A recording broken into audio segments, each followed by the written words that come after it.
स्वागत है आप सभी का एक नए वीडियो लेक्चर में। आज की इस वीडियो में हम करने वाले हैं सेक्शन नंबर 5 के बारे में। तो इसमें हम करेंगे पार्सल पोस्ट के बारे में। पिछली वीडियोस में हमने लेटर पोस्ट के बारे में किया था, आपकी जो पत्र डाक होती है, और यहाँ पे आपकी पार्सल पोस्ट। तो यहाँ पे सबसे पहले आपके पास है जर्नल रूल्स, जो सामान्य नियम है आपके।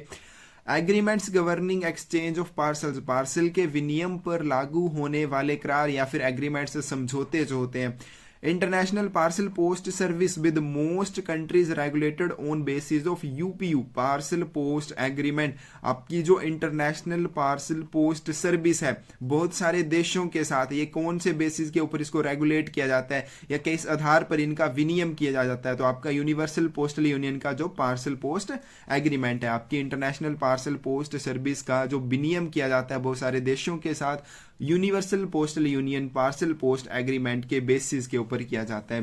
Countries with which exchange governed by bilateral agreement. अब कुछ एक ऐसे भी देश हैं जिनके साथ द्विपक्षीय समझौते के आधार पर या फिर द्विपक्षीय समझौते के अंडर आपकी जो इंटरनेशनल पार्सल पोस्ट सर्विस है उसका आदान प्रदान किया जाता है। और ये देश कौन कौन से हैं आपके? बांग्लादेश है, भूटान, कनाडा, नेपाल, यूएसए और साउथ अफ्रीका। इनके साथ क्या है आपका बाइलिटरल एग्रीमेंट है, उसके थ्रू आपकी international parcel post service exchange की जाती है।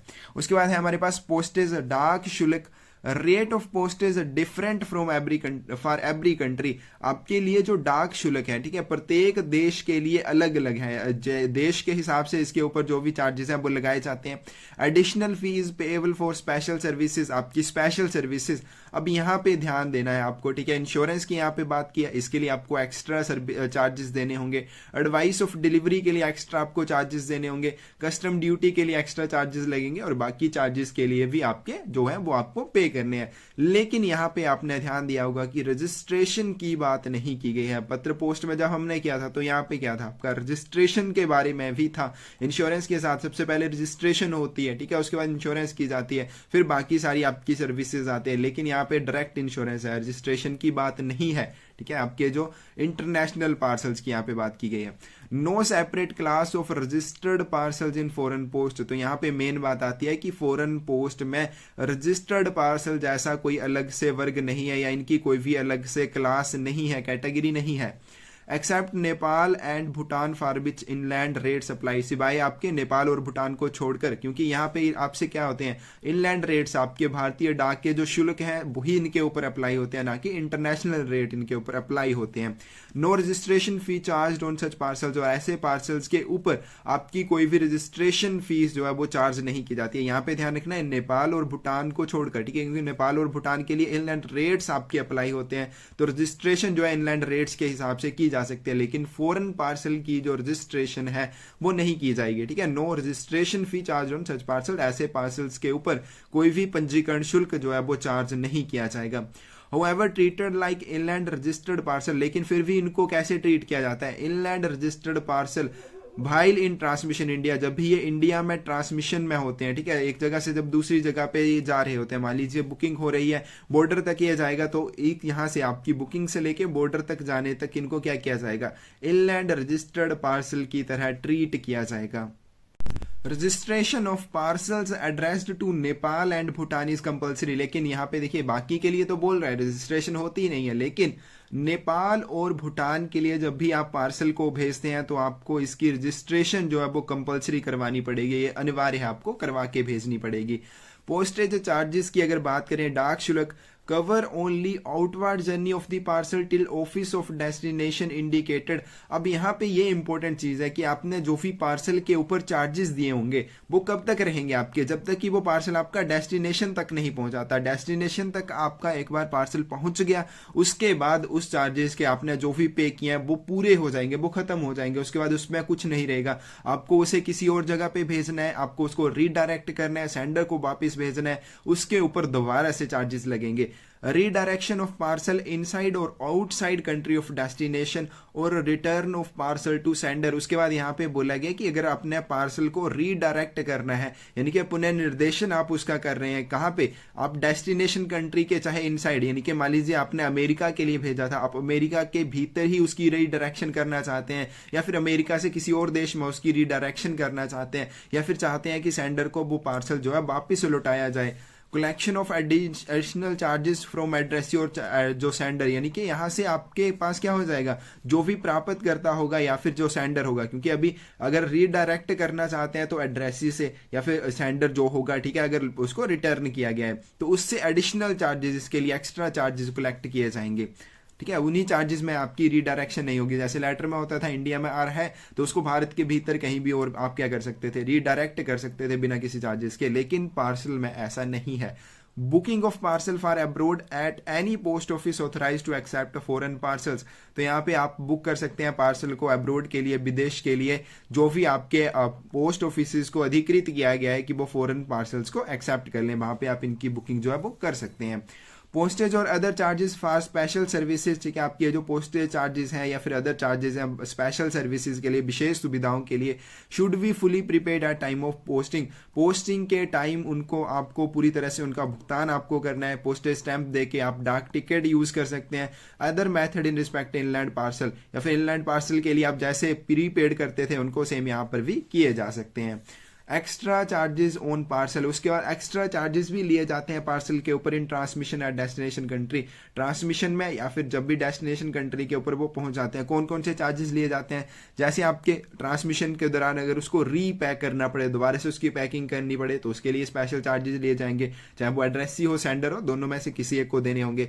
वेयर हाउसिंग चार्जेस, माल गोदाम प्रभार की यहाँ पे बात की गई है, या फिर जब भी पार्सल को कहीं स्टोर करके रखना पड़ता है तो उसके लिए चार्जेस लगते हैं, उसको वेयर हाउसिंग चार्जेस कहा जाता है। कस्टम क्लियरेंस चार्जेस यहाँ पे हो जाएंगे। Advice of arrival charges, post restaurant हम पढ़ चुके हैं, उसके चार्जेस, डिलीवरी चार्जेस, ठीक है, वितरण शुल्क भी लिया जाएगा।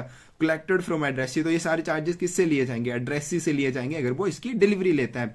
From sender in case return of parcel, लेकिन पार्सल को अगर वापस लौटाया जाता है तो ऐसी स्थिति में ये सारे जो चार्जेस हैं, स्पेशल चार्जेस आपके, ये सेंडर को देने होंगे, प्रेषक को देने होंगे।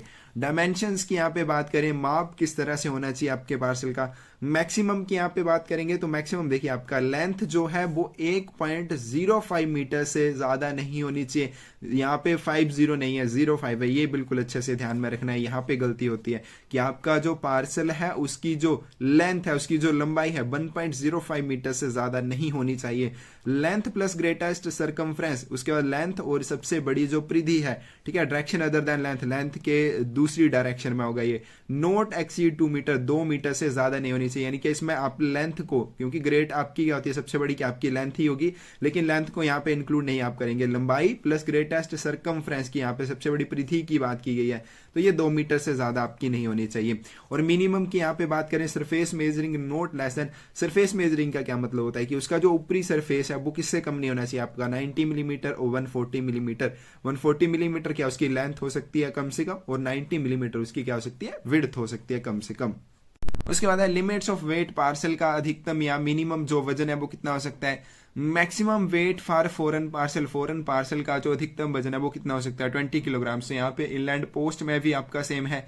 Air parcel subject to a lower limit of weight 10 kilogram यहाँ पे, लेकिन ताइवान के लिए जो लिमिट है वो कितनी है, 3 किलोग्राम, ठीक है। पार्सल को लोअर लिमिट के लिए भी किया जा सकता है कि इससे ज्यादा बुक नहीं किया जा सकता है या नहीं भेजा जा सकता है, तो यहाँ पे लोअर लिमिट भी निर्धारित की जा सकती है 10 किलोग्राम तक, लेकिन ताइवान की यहाँ पे बात करें सिर्फ 3 किलोग्राम तक का पार्सल जो है वो भेजा जा सकता है।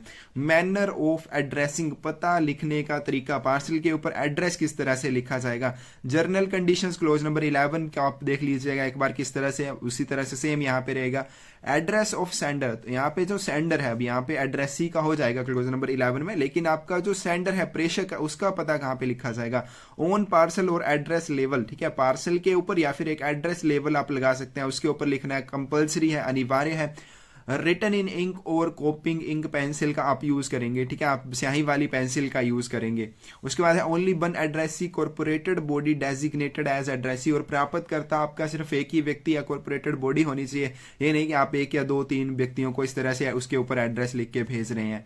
Ordinary foreign parcels except those address to Nepal और भूटान, अब आपके जो ऑर्डिनरी फॉरेन पार्सल्स हैं आपके, not bear the word registered on them, तो इनके ऊपर रजिस्टर्ड ये वाला वर्ड नहीं लिखा होना चाहिए सिवाय आपके नेपाल और भूटान को, क्योंकि यहाँ के लिए क्या आपकी इंश्योरेंस जो है वो आपकी रजिस्ट्रेशन जो है वो कंपलसरी है, तो यहाँ पे लिखा जा सकता है नेपाल और भूटान के लिए। बाकी फॉरेन पार्सल के ऊपर आप इस तरह का वर्ड नहीं लिखेंगे। Although within India they are treated as inland registered parcel, हालांकि यहाँ पे जब भारत के भीतर में ट्रांसमिशन के दौरान होंगे उनको कैसे ट्रीट किया जाएगा, आपका इनलैंड रजिस्टर्ड पार्सल की तरह माना जाएगा, ठीक है। रजिस्टर्ड पार्सल की यहाँ पे बात की है, ठीक है, लेकिन कब, भारत के भीतर। सेंडर गिव्स इंस्ट्रक्शंस रिगार्डिंग, उसके बाद जो प्रेषक है वो इंस्ट्रक्शंस देगा, निर्देश देगा किसके regarding, disposal of parcel in event of non delivery, अगर पार्सल की डिलीवरी नहीं हो पाती ऐसी स्थिति में उसका निपटान किस तरह से किया जाएगा, तो इससे संबंधित वो इंस्ट्रक्शंस जो है वो देगा। Instructions are recorded on parcel itself, ये वाली इंस्ट्रक्शंस जो है पार्सल के ऊपर भी दी जा सकती है या फिर एक डिस्पैच नोट इसके ऊपर लगाया जा सकता है। If no instruction are recorded, अगर इस तरह की कोई भी इंस्ट्रक्शन नहीं दी गई है कि अगर नॉन डिलीवरी है पार्सल का, अगर वितरण नहीं हो पाता है तो ऐसी स्थिति में उसके साथ कैसे उसका निपटान किया जाएगा, तो ये इंस्ट्रक्शन अगर नहीं दी है तो क्या किया जाएगा। And if parcel remains undeliverable, ठीक है, आपने कोई इंस्ट्रक्शंस नहीं दी है कि उसका डिस्पोजल कैसे किया जाएगा और पार्सल जो है आपका वितरित नहीं हो पाता है, तो ऐसी स्थिति में क्या किया जाएगा, it will return to sender, प्रेषक को इसे वापस कर दिया जाएगा। Sender liable to pay return charges, और सेंडर को यहाँ पे देखिए हमारे पास जब वापस ही आएगा तो उसको रिटर्न चार्जेस जितने भी बनते हैं वो देने पड़ेंगे। These charges can be equal to or even higher than the outward postage charges collected on parcel।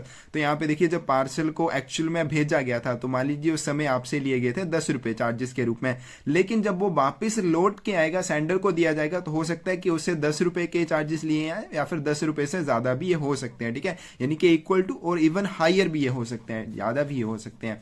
If sender note want return और रीडायरेक्शन ऑफ पार्सल, अगर प्रेषक उसकी वापसी नहीं चाहता है या उसका पुनर्निर्देशन नहीं चाहता है पार्सल का, रिकॉर्ड इंस्ट्रक्शन ऑन पार्सल और डिस्पैच नोट। अब देखिए जब पार्सल भेजा गया है हो सकता है उसमें कुछ ऐसा सामान हो कि अगर वापस वो आए, ठीक है, तो उसके जो चार्जेस बनते हैं वो उसमें रखे हुए सामान से भी ज्यादा हो, तो ऐसी स्थिति में कोई क्यों चाहेगा उसको वापस लेना, या फिर रीडायरेक्शन चार्जेस इतने हो तो वहीं पे उसका निपटान कर दिया जाएगा। तो ऐसी जितनी भी इंस्ट्रक्शंस होंगी वो पार्सल या फिर डिस्पैच नोट के ऊपर जो प्रेषक है, जो सेंडर है, उसके द्वारा लिख दी जाएंगी। उसके बाद है आपकी मेकअप एंड पैकिंग, किस तरह से पार्सल की बनावट होनी चाहिए और किस तरह से आप उसको पैक करेंगे। Parcel packed plus closed with regard to, किन किन चीजों का आपको ध्यान रखना है पार्सल को पैक करते समय या उसको क्लोज करते समय। सबसे पहले आपको देखना है कि पार्सल का भार कितना है, क्योंकि भार के हिसाब से आप उसके अंदर जितना भार डालेंगे उतनी ही आपको अधिक स्ट्रॉन्ग पैकिंग करनी होगी। नेचर ऑफ कंटेंट्स, यानी कि सामग्री जो आप उसमें भेज रहे हैं किस तरह की उसकी प्रकृति है। मोड ऑफ ट्रांसपोर्ट, ट्रांसपोर्ट आप किस तरह से उसको कर रहे हैं, आप एयर से भेज रहे हैं सरफेस से वो जाएगा, उसके हिसाब से आप उसकी पैकिंग करेंगे। लेंथ ऑफ जर्नी, जो वो यात्रा तय करेगा उसकी लंबाई के हिसाब से आपको ये सारी चीजों का आपको ध्यान रखना है उसको पैक करते समय, क्लोज करते समय। Impossible to tamper with contents without leaving trace, अब बिना कोई सबूत छोड़े अगर उसमें आप पार्सल के अंदर कुछ भी आप सामान जो भेज रहे हैं अगर उसको निकालना है तो उसको इस तरह से ना निकाला जा सके कि आपका कोई उसके सबूत ना रहे या फिर ट्रेस ना रहे। वो बोलते हैं ना कि चोर की दाढ़ी में तिनका, उस तरह से आपको पैक करना है कि अगर उसमें से कुछ भी सामान निकाला है तो वो साफ पता लगना चाहिए, उसमें कोई ना कोई ट्रेस रह जाना चाहिए कि यहाँ से फट गया है या यहाँ से आपने काट के निकाला है, तो इस तरह से उसमें क्या रह जाना चाहिए, आपका कोई भी ट्रेस रह जाना चाहिए। मेकअप सिक्योरली, सुरक्षित आपको उसको पैक करना है। इफ डिस्टेंस इज लॉन्ग, अगर आपका जो डिस्टेंस है उसने जो डिस्टेंस कवर करना है उसकी जो जर्नी का डिस्टेंस है वो काफी लंबा है, बहुत दूर उसको जाना है। It has to undergo many transshipments and handling, so उसको बहुत सारी ट्रांसशिपमेंट्स और हैंडलिंग से होते हुए जाना पड़ेगा। Also be protected against major changes, उसके बाद आपकी कुछ एक मेजर चेंजेस होती है जैसे क्लाइमेट चेंज है, टेम्परेचर चेंज है, ठीक है, एटमॉस्फेरिक प्रेशर, इन सब चीजों को भी ध्यान में आपको रखना है, क्योंकि अगर लॉन्ग डिस्टेंस के ऊपर जाएंगी, मान लीजिए यहाँ पे टेम्परेचर बहुत कम है, वेस्ट इंडीज में जाएगा बहुत ज्यादा टेम्परेचर है, टेम्परेचर के हिसाब से आपको देखना है, उसमें कुछ आप ऐसा सामान ना भेज रहे हो कि बहुत ज्यादा टेम्परेचर में जाते ही वो खराब हो जाए, या फिर बहुत ज्यादा ठंडे इलाके में आप भेज रहे हैं, तो ये सारी चीजें आपको ध्यान में रखनी है। Not to danger for health of officials, ठीक है, जो भी डाक घर के कर्मचारी हैं, जो भी ऑफिशियल जिनके हाथ से होते हुए ये जाएगा आपका पार्सल, उनके लिए कोई भी खतरा ये नहीं होना चाहिए। नोट डैमेज अदर पार्सल्स, बाकी पार्सल जो इसके साथ जाएंगे उनके लिए कोई ये नुकसान ना करे। पोस्टल इक्विपमेंट्स जो भी यूज किए जाएंगे, ठीक है, पार्सल को उठाने के लिए या फिर जिनके थ्रू पार्सल को भेजा जाएगा, तो उन सभी इक्विपमेंट्स को इसका कोई नुकसान नहीं होना चाहिए, उनके लिए खतरा नहीं होना चाहिए। ऑन पैकिंग और रैपिंग सफिशिएंट स्पेस फॉर, अब जो भी आप पैकिंग करेंगे या फिर जो भी रैपिंग यानी कि बाहर जो भी आप लपेटेंगे वहां पर आपको सफिशिएंट स्पेस छोड़ देना है, जगह छोड़ देनी है, किसके लिए, सर्विस इंस्ट्रक्शंस के लिए, या फिर जो भी स्टैंप्स और सील्स आप लगाएंगे उनके लिए आपको इसमें जगह जो है वो छोड़ देनी है। Following are accepted without packing. अब कुछ एक आपके ऐसे भी पार्सल हो सकते हैं जिनको बिना किसी पैकिंग के एक्सेप्ट कर लिया जाएगा। Single parcel which can not came apart, तो कुछ भी ऐसी चीज जो अलग ना हो सके, ठीक है। मान लीजिए आप उसमें क्या भेज रहे हैं, आप लकड़ी भेज रहे हैं, ठीक है, या फिर उसमें कोई भी मेटल का पीस भेज रहे हैं, अब उसको तो अलग करना मुश्किल है, तो उसको आप सिंगल पीस में भेज सकते हैं, उसकी आपको पैकिंग करने की जरूरत नहीं है। आप सिंगल, अगर आपके पास मान लीजिए मेटल का पीस है तो उसके ऊपर आप एड्रेस लिखेंगे, उसको भेजेंगे बाहर, उसके ऊपर कुछ भी आपको रैप करने की जरूरत नहीं है। पार्सल इन वन पीस, ठीक है, एक पीस में, अगर सिंगल पीस में आपका पार्सल है, जैसे वुड मेटल हो जाएगा, ठीक है, तो यहाँ पे हो गया। इस तरह से आप पार्सल को बिना रैपिंग के भेज सकते हैं। स्पेशल पैकिंग कंडीशंस, पैक करने की विशेष शर्तें। अब कुछ विशेष चीजें होती हैं, उन्हीं को आप पैक करने के लिए विशेष शर्तें हमारे पास होती हैं, ठीक है। जैसे प्रीशियस मेटल है, कोई कीमती आप धातु भेज रहे हैं, तो यहाँ पे स्ट्रेट मेटल बॉक्स, आपको मोटा एक मेटल बॉक्स यूज करना है, ठीक है, उसके अंदर आपको ये रखना है। केस मेड ऑफ वुड, या फिर आपका अगर जो केस है या फिर बॉक्स आप कह सकते हैं, वो अगर लकड़ी का बना हुआ है तो थिकनेस उसकी, अगर आप 10 किलोग्राम से ऊपर का पार्सल भेज रहे हैं तो लकड़ी की जो मोटाई है एटलीस्ट 1.5 सेंटीमीटर होनी चाहिए, उसकी जो बोल्स हैं, ठीक है। अप टू 10 किलोग्राम पार्सल, अगर पार्सल जो आपका 10 किलोग्राम तक है तो 1 सेंटीमीटर तक उसकी थिकनेस जो है वो हो सकती है। और 2 seamless bags forming double wrapping, या फिर आप 2 सीमलेस बैग्स का यूज कर सकते हैं, जिससे क्या हो जाएगी, आपकी डबल रैपिंग हो जाएगी। Van case made of plywood, या फिर आपका जो बॉक्स है या फिर केस जो भी है, बॉक्स, ठीक है, इसको कह सकते हैं आप, प्लाईवुड का बना हो। थिकनेस लिमिटेड टू 5 मिलीमीटर, तो यहाँ पे थिकनेस जो है वो 5 मिलीमीटर होनी चाहिए। और इसमें जो साइड आपकी होंगी, ठीक है, जो भी कोने बनेंगे इसके आपके प्लाईवुड के या केस के, वो कैसे होने चाहिए आपके, वहां पे आपको मेटल एंगल स्ट्रिप्स का यूज करना है, जो लोहे की पत्तियां होती हैं वो आपको वहां पे लगा देनी है। ग्लास और अदर फ्रेजाइल ऑब्जेक्ट, अगर आप ग्लास या फिर ऐसे दूसरे कोई भी नाजुक सामान भेज रहे हैं जो टूट सकता है, प्लेस इन बॉक्स ऑफ, सबसे पहले आप उसको बॉक्स में रखेंगे, और वो बॉक्स किस चीज का बना होगा, आपका मेटल का हो सकता है, वुड का, स्ट्रॉन्ग प्लास्टिक मटेरियल यूज करके बना हो सकता है, या फिर स्ट्रॉन्ग कार्डबोर्ड का बना हो सकता है। उसके बाद आपको क्या करना है, उसके बाद फिल कर देना है जो भी आपका ये वाला बॉक्स होगा, ठीक है, पेपर से या फिर वुड शेविंग से, आप लकड़ी का जो बूरा वगैरह होता है उससे, प्रोटेक्टिव मटेरियल, ठीक है, जिससे ये हिले डुले ना, ये हिले डुले भी तो इसको कुछ भी नुकसान ना हो। To prevent friction between objects and box, ठीक है, बॉक्स और ऑब्जेक्ट के बीच में, ताकि कोई भी घर्षण ना हो, नहीं तो वो क्या हो सकता है, आपका टूट सकता है। लिक्विड सब्सटेंसेस भी इजीली लिक्विफाई, ठीक है, ऐसे लिक्विड्स या फिर ऐसे सब्सटेंसेस जो आसानी से लिक्विफाई हो जाएं। Place in leak proof glass container, तो इनको आपको ग्लास कंटेनर में डालना, और ये कैसा होना चाहिए, लीक प्रूफ होना चाहिए, बाहर इसके कुछ नहीं जाना चाहिए। Each container placed in special box, इसके बाद ऐसा जो भी कंटेनर होगा आपका ग्लास का, उसको आपको क्या करना है, एक स्पेशल बॉक्स के अंदर डाल देना है, जो क्या होगा, आपका मेटल का, वुड का, स्ट्रॉन्ग प्लास्टिक मटेरियल या फिर स्ट्रॉन्ग कार्डबोर्ड का बना होगा। उसके बाद है this container contains sawdust, cotton, wood या फिर protective material to absorb liquid if container breaks, तो यहाँ पे आप लिक्विड भेज रहे हैं क्योंकि वो रास्ते में टूट भी सकता है, तो ऐसी स्थिति में आपको क्या करना है, जो दूसरा कंटेनर आप यूज करेंगे उसमें आपको रेत डाल देनी है, या कॉटन आप डाल सकते हैं, वुड डाल सकते हैं, या फिर कुछ भी प्रोटेक्टिव मटेरियल। ऐसी स्थिति में अगर आपका जो अंदर का जो भी कंटेनर है जो ग्लास का बना है वो टूट जाता है, तो लिक्विड ऐसी स्थिति में बाहर ना आए, ये सारी चीजें आपने डाली होंगी, तो वो क्या कर लेगा, इसको एब्जॉर्ब कर लेगा। Lid fixed so it can not easily loose, आपको ढक्कन इस तरह से फिक्स करना है ताकि वो आसानी से क्या ना हो जाए, आपका लूज ना हो जाए। Fatty substances which do not easily liquefied, उसके बाद ऐसे फैटी सब्सटेंसेस जो आसानी से आपके लिक्विफाई नहीं होते हैं, जैसे आपके ऑइंटमेंट्स, सॉफ्ट सोप्स हैं, रेजिन्स हैं, या फिर सिल्क वोम एग्स हैं, तो इनको आप किस तरह से भेजेंगे। एनक्लोज इन फर्स्ट कवरिंग, सबसे पहले आप बॉक्स, फिर या फिर आप क्लोथ का, कपड़े का थैला यूज करेंगे, या फिर प्लास्टिक का, ये आपका फर्स्ट केस हो जाएगा, या फिर फर्स्ट रैपिंग आपकी हो जाएंगी। इसके बीच में आपको ये सारा सामान जो है वो रख देना है। उसके बाद प्लेस्ड इन बॉक्स ऑफ, उसके बाद आप इसको किसके अंदर रखेंगे, वुडन बॉक्स के अंदर रखेंगे, या फिर दूसरा कोई स्टड मटेरियल, यानी कि मोटा कोई भी मटेरियल हो सकता है, आपका प्लास्टिक का हो सकता है, मेटल का आप यूज कर सकते हैं, ठीक है। उसके बाद दूसरे बॉक्स के अंदर आप इसको रख देंगे। ड्राई कलरिंग पाउडर्स की अगर बात करें, ठीक है, आपके ऐसे ड्राई पाउडर्स जिनका कलर्स करने के लिए यूज किया जाता है, सच एज एनिलिन ब्लू, ठीक है, इस तरह का अगर कोई भी आपका ड्राई कलरिंग पाउडर है तो उसको किस तरह से भेजेंगे आप। Admitted only in leak proof metal box, तो इसको सिर्फ आप लीक प्रूफ मेटल बॉक्स के अंदर अगर रख रहे हैं तभी इसको एडमिट किया जाएगा, एक्सेप्ट किया जाएगा।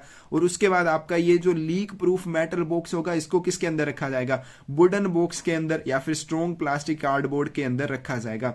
एब्जॉर्बेंट और protective material between two containers, और इन दोनों कंटेनर्स के बीच में आप प्रोटेक्टिव मटेरियल या फिर एब्जॉर्बेंट मटेरियल, यानी कि जो अगर ऐसी स्थिति में यहाँ पे जो अंदर वाला आपने जो भी यूज किया है वो टूट जाता है तो ये अब्जॉर्ब कर ले, इसलिए आपको इसमें एब्जॉर्बेंट मटेरियल जो है डाल देना है। रेत आप डाल सकते हैं, कॉटन डाल सकते हैं, ठीक है, स्पंज डाल सकते हैं, ये सारी चीजें डाल सकते हैं।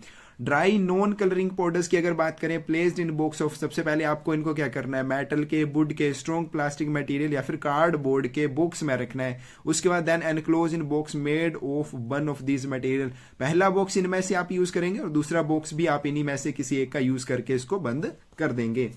उसके बाद है रैपिंग ऑफ पार्सल और डिस्पैच नोट। अब जो पार्सल की आप रैपिंग करेंगे उसके बाहर जो भी आप लपेटेंगे और डिस्पैच नोट वगैरह किस तरह से लगाएंगे। प्रोवाइडेड विद लेवल वेयरिंग इन बोल्ड लेटर्स, तो बड़े अक्षरों में ये उसके बाहर लिखा होना चाहिए द इंस्क्रिप्शन एनिमैक्स वेवेंट्स, ठीक है, लिविंग अगर एनिमल आप कोई भी भेज रहे हैं, जीवित प्राणी कोई भी जा रहा है तो ये आपके बाहर उसके बाहर इंस्क्रिप्शन रहेगी, आप इस तरह से लिख देंगे कि इसमें क्या है, एनिमैक्स विवेंट्स, ठीक है, ये चीज लिखी रहेगी। उसके बाद है अर्जेंट मेडिसिन, तो ये अर्जेंट मेडिसिन हमारा पहले भी आ चुका है, अगर आप कोई जरूरी या फिर अर्जेंट दवाई भेज रहे हैं।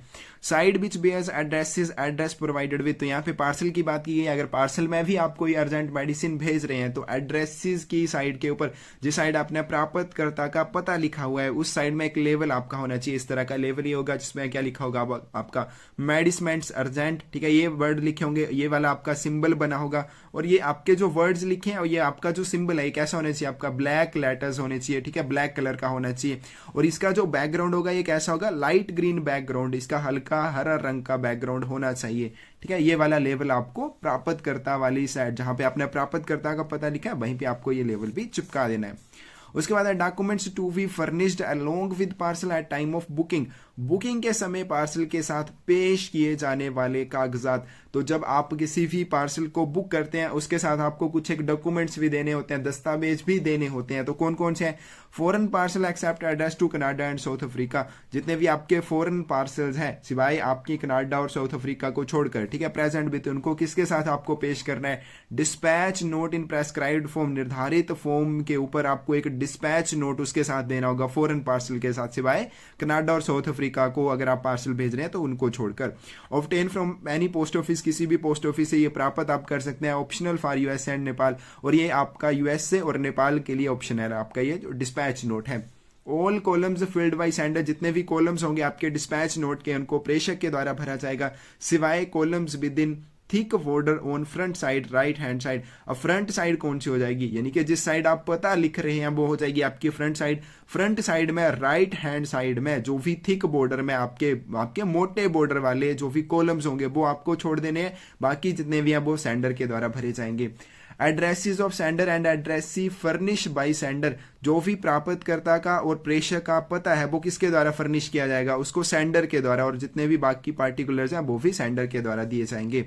उसके बाद instructions regarding treatment of parcel in case of non delivery, अगर पार्सल की किसी कारणवश उसका वितरण नहीं हो पाता है, डिलीवरी नहीं हो पाती है, तो ऐसी स्थिति में उसके साथ कैसे ट्रीट किया जाएगा, उसको वापस भेजा जाएगा, रीडायरेक्शन की जाएगी, डिस्पोज उसको कर देना है, ये जितने भी निर्देश हैं।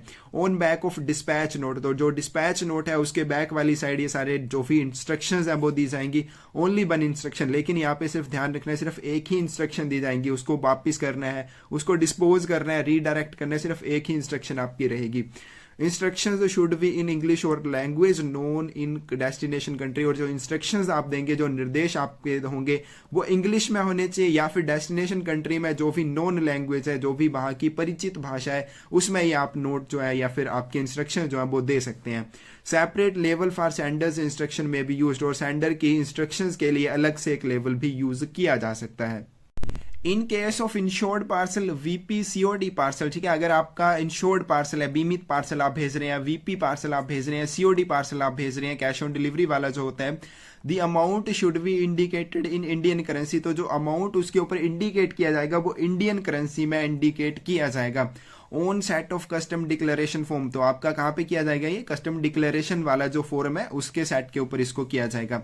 A single dispatch note may be used for 2 or 3 ordinary parcels posted at same time. अब यहाँ पे ये आपको ध्यान रखना है, ठीक है। एक सिंगल डिस्पैच नोट, ये इंपॉर्टेंट क्वेश्चन है और बार बार पूछा भी जाता है, ठीक है। एक सिंगल डिस्पैच नोट का यूज आप 2 या 3 ऑर्डिनरी पार्सल को पोस्ट करने के लिए कर सकते हैं, लेकिन कंडीशंस क्या है यहाँ पे, उन पार्सल को आपको सेम टाइम के ऊपर पोस्ट करना है, ठीक है। सेम ऑफिस आपका बुकिंग का होना चाहिए, सेम सेंडर उनका होना चाहिए, प्रेषक जो भेज रहा है वो भी सेम होना चाहिए, और एड्रेस भी सेम होना चाहिए। And if postage paid same on each parcel and they are forwarded by same route, और वो सेम रूट से फॉरवर्ड किए जाने चाहिए, यानी कि एक दूसरे रूट से जा रहा है, दूसरे से जा रहा है, तो इस तरह से नहीं होना चाहिए। सेम रूट होना चाहिए, सेम एड्रेस, सेंडर भी सेम और ऑफिस भी सेम, सेम टाइम होना चाहिए, तभी उसके लिए डिस्पैच नोट जो है वो सेम यूज किया जा सकता है।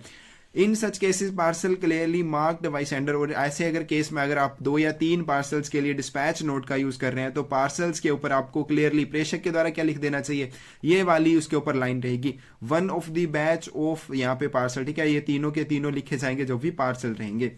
Term ordinary parcel means, ordinary parcel का मीन यहाँ पे क्या है, आपके पार्सल अदर देन रजिस्टर्ड की बात यहाँ पे की नहीं है क्योंकि होता नहीं है, ठीक है। तो पार्सल अदर देन आपके इंश्योर्ड पार्सल, वीपी या सीओडी पार्सल को छोड़कर, ठीक है, बाकी जितने पार्सल है उनको क्या कहा जाएगा, ऑर्डिनरी पार्सल कहा जाएगा। और साथ में आपके ऐसे पार्सल जिनके ऊपर कस्टम और नॉन पोस्टल चार्जेस जो है, जिनका प्री पेड यानी कि पूरा भुगतान किया गया हो, ऐसे पार्सल को भी ऑर्डिनरी पार्सल में नहीं किया गिना जाएगा, ठीक है। ये भी आपके अदर आ जाएंगे।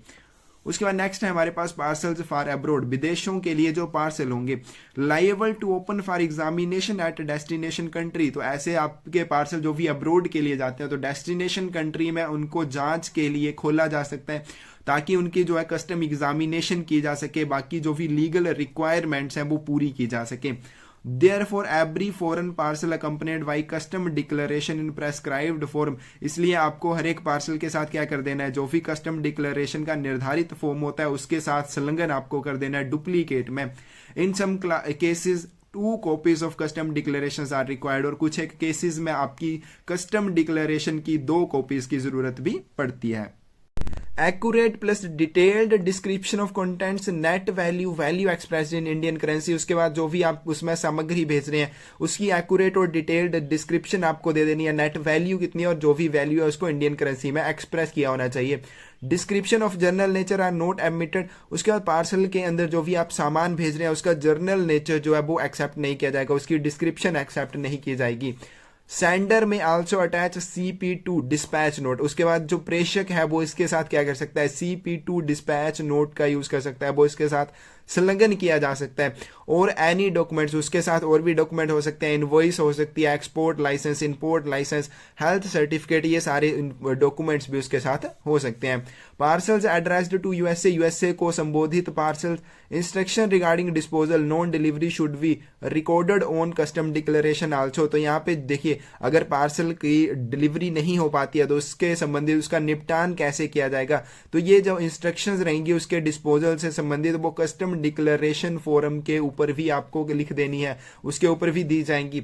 Foreign parcel also accompanied by, उसके बाद फॉरेन पार्सल के साथ और क्या होना चाहिए, declaration in PP form in triplicate, PP form जो ट्रिप्लीकेट में बनाया जाएगा उसमें डिक्लेरेशन होनी चाहिए, ठीक है।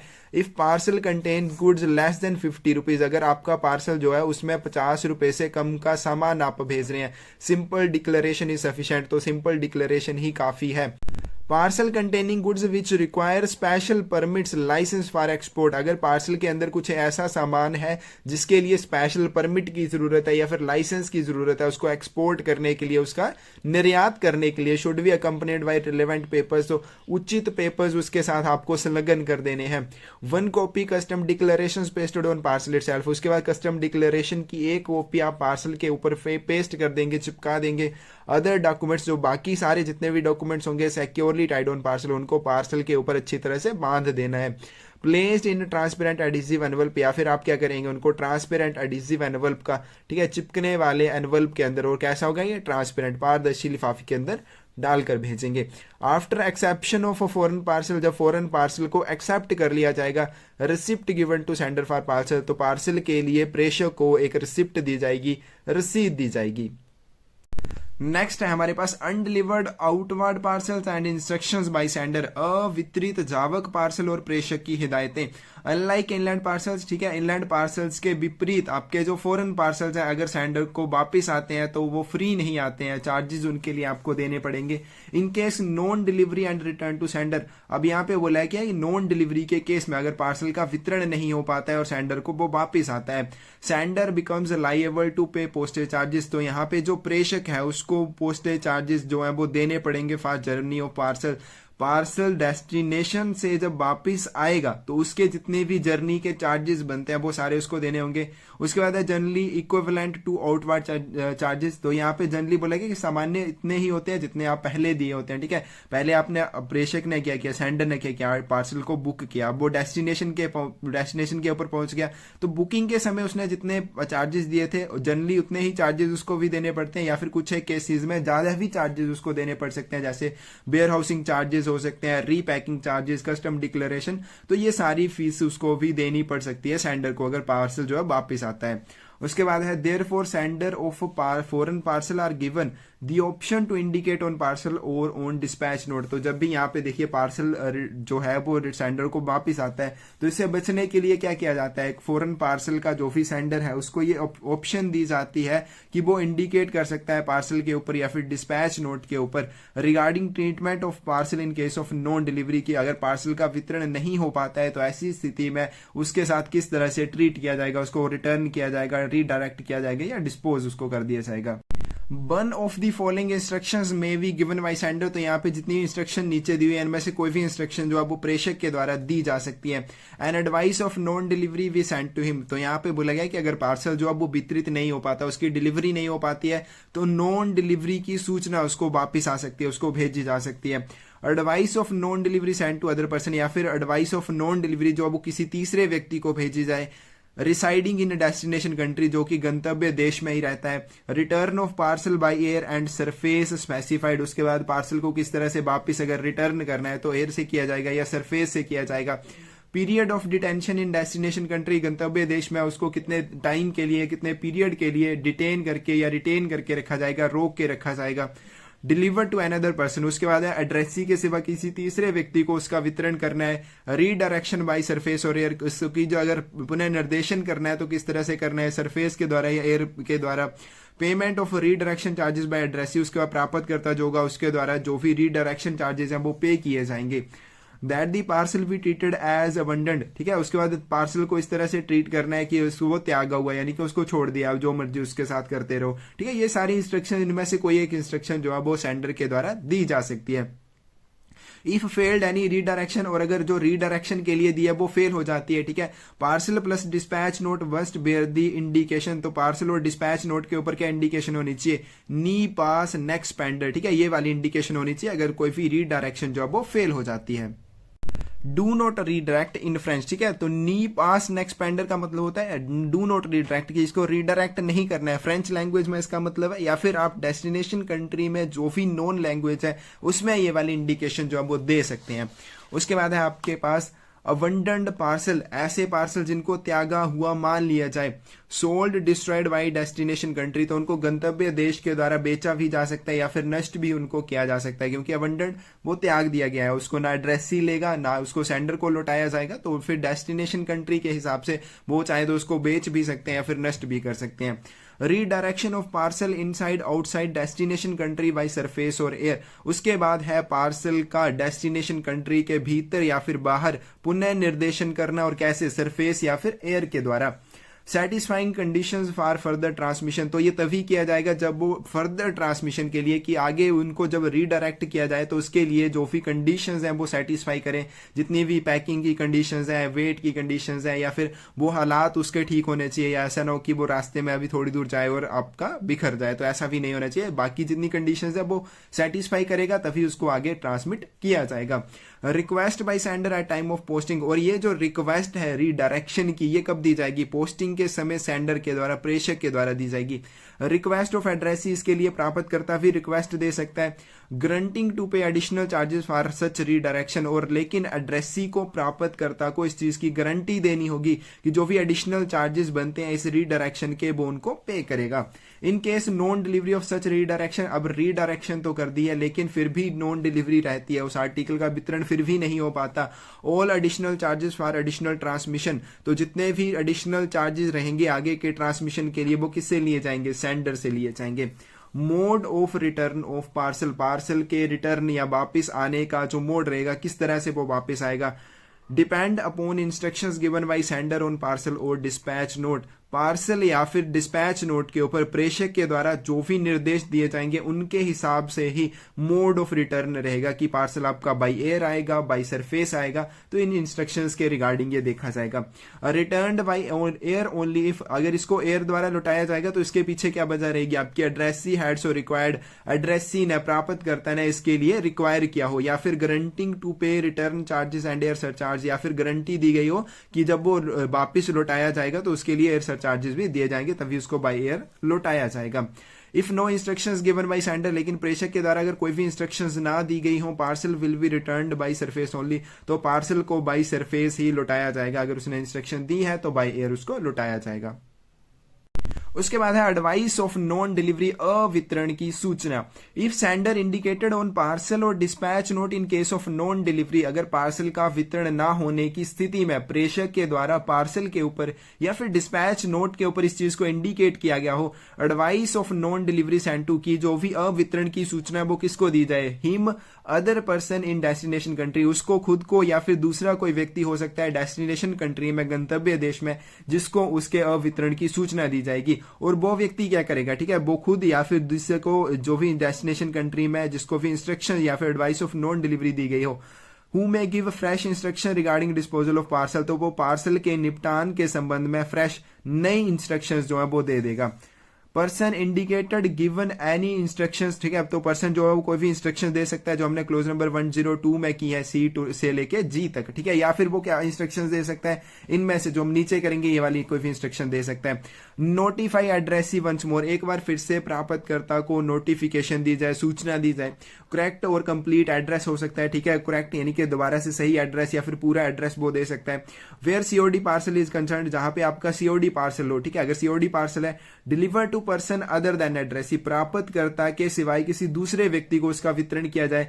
After collecting COD amount, cash on delivery वाला जो अमाउंट है उसको कलेक्ट करने के बाद, या फिर उसके बाद और क्या दिया जा सकता है, डिलीवर टू ओरिजिनल एड्रेसी, ठीक है, ओरिजिनल एड्रेसी को ही दिया जाए, या फिर another person without collecting COD amount, जो ओरिजिनल एड्रेसी है, जो यानी कि जिसके लिए शुरुआत में उसको भेजा गया था, उस प्राप्तकर्ता को या फिर दूसरे किसी व्यक्ति को उसका वितरण किया जाए, लेकिन कैसे, बिना सीओडी अमाउंट कलेक्ट किए हुए, कलेक्ट लेस अमाउंट या फिर कम अमाउंट जो है वो कलेक्ट किया जाए। Deliver parcel free of charges, या फिर पार्सल को बिना चार्जेस के ही डिलीवर कर दिया जाए, आइदर टू ओरिजिनल एड्रेसी और एनी अदर पर्सन, ठीक है, ओरिजिनल एड्रेसी को या फिर किसी दूसरे व्यक्ति को। तो ये सारी इंस्ट्रक्शंस उसके द्वारा दी जा सकती है कि पार्सल को फ्री में दिया जाए, कम चार्जेस ले लिए जाए, तीसरे व्यक्ति को डिलीवर किया जाए, तो ये सारी इंस्ट्रक्शन वो दे सकता है, लेकिन एक इंस्ट्रक्शन वो देगा, एक से ज्यादा नहीं देगा।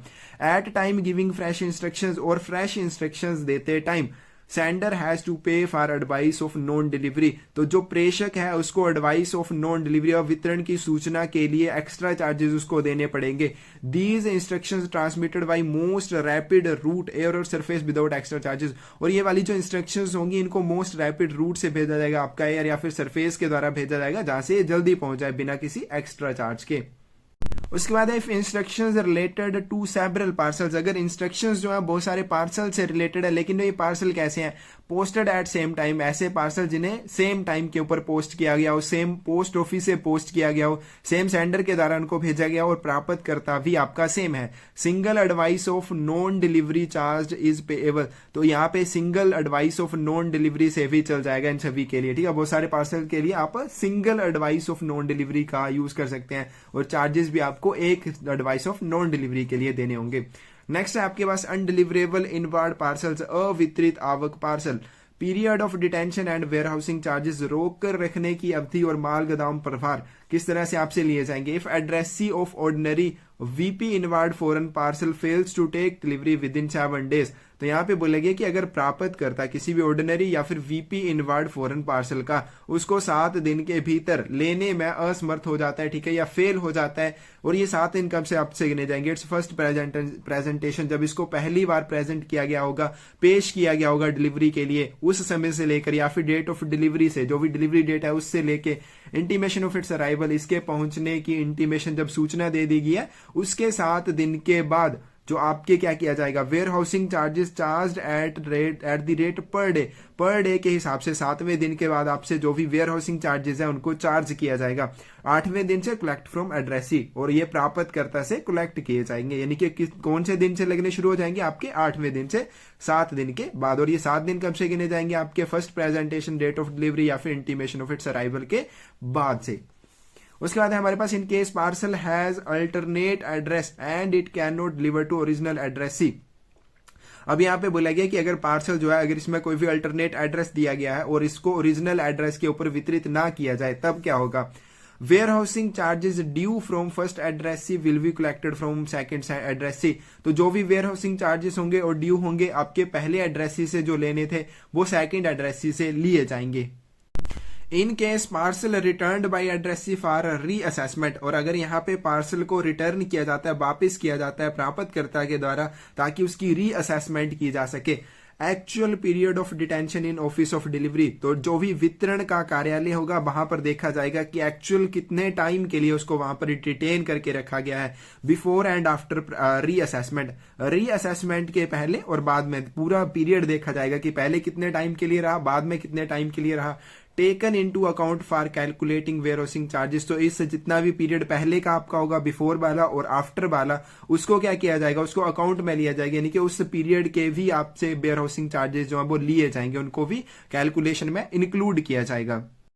इफ पार्सल एड्रेस्ड पोस्ट रेस्टेंट, अगर पार्सल को एज ए पोस्ट रेस्टेंट आर्टिकल भेजा गया, आपको पोस्ट रेस्टेंट आर्टिकल के बारे में आप पता होना चाहिए, क्योंकि हम बार बार इसके बारे में कर चुके हैं। आपका पोस्ट रेस्टेंट आर्टिकल क्या होता है? Warehousing charges levied from 8th day, इसके ऊपर जो वेयर हाउसिंग चार्जेस लिए जाएंगे, आपके बाकी जितने भी हैं उनके ऊपर भी 8वें दिन से लिए जाएंगे, इसमें भी आपके 8वें दिन से ही लिए जाएंगे। Parcel addressed poste restante except BP, ठीक है, बीपी आर्टिकल को छोड़कर अगर कोई भी आर्टिकल एक्स्ट्रा है आपका, कोई भी दूसरा पार्सल है, उसको पोस्ट रेस्टेंट आर्टिकल की तरह अगर भेजा गया है, detained in office of delivery up to 1 month, तो इसको 1 महीने तक ऑफिस ऑफ डिलीवरी में, वितरण कार्यालय में रोक के रखा जा सकता है। तो ये सेम ही है हमारे पास हर जगह पे पोस्ट रेस्टेंट आर्टिकल के लिए, और अगर वीपी आर्टिकल है तो 7 दिन तक उसको रोक के रखा जाएगा। Warehousing charge not cancelled in case of non delivery, अगर पार्सल का वितरण नहीं हो पाता है तो ऐसी स्थिति में भी वेयर हाउसिंग चार्जेस जो है वो कैंसिल नहीं किए जाएंगे, बट कलेक्टेड फ्रॉम सेंडर। पहले एड्रेस से वो कलेक्ट करने थे, नॉन डिलीवरी के केस में सेंडर से वो लिए जाएंगे, लेकिन कैंसिल उनको नहीं किया जाएगा। उसके बाद पुनर्निर्देशन है, रीडायरेक्शन है। Redirection of inward foreign parcel within inland service same as inland parcel, तो यहाँ पे अगर उसको इनलैंड सर्विस यानी कि भारतीय डाक के द्वारा उसको रीडायरेक्ट करना है तो सेम जैसे इनलैंड पार्सल को किया जाता है वैसे ही किया जाएगा। रीडायरेक्शन आउटसाइड इंडिया, लेकिन भारत के बाहर उसको रीडायरेक्ट करना है, उसका पुनर्निर्देशन आउटसाइड इंडिया होगा। एडिशनल पोस्टेज, तो उसके लिए एक्स्ट्रा चार्जेस देने होंगे, कलेक्टेड फ्रॉम एड्रेसी, जो कि एड्रेसी से लिए जाएंगे, but also prepaid by agent और सेंडर और एड्रेसी इन इंडिया। लेकिन यहाँ पे जो भी उसका उस पार्सल का जो ओरिजिनल एड्रेसी होगा जिसके लिए पहले उसको भेजा गया था, उसके द्वारा या फिर एड्रेसी जो नया बनेगा उसके एजेंट के द्वारा या फिर सेंडर के द्वारा इनको प्री पे किया जा सकता है। और ये जो एडिशनल चार्जेस आपसे लिए जाएंगे equal to postage on parcel of same weight to new destination, तो कितने लिए जाएंगे? न्यू डेस्टिनेशन के लिए सेम वेट के पार्सल के ऊपर जितने भी आपके पोस्टेज चार्जेस बनते हैं उसके बराबर चार्जेस आपको देने पड़ेंगे। नेक्स्ट है आपके पास रीपैकिंग चार्जेस, दोबारा पैक करने के प्रभार, तो ये हम करेंगे नेक्स्ट वीडियो में। आज हम यहीं तक करेंगे। Thank you.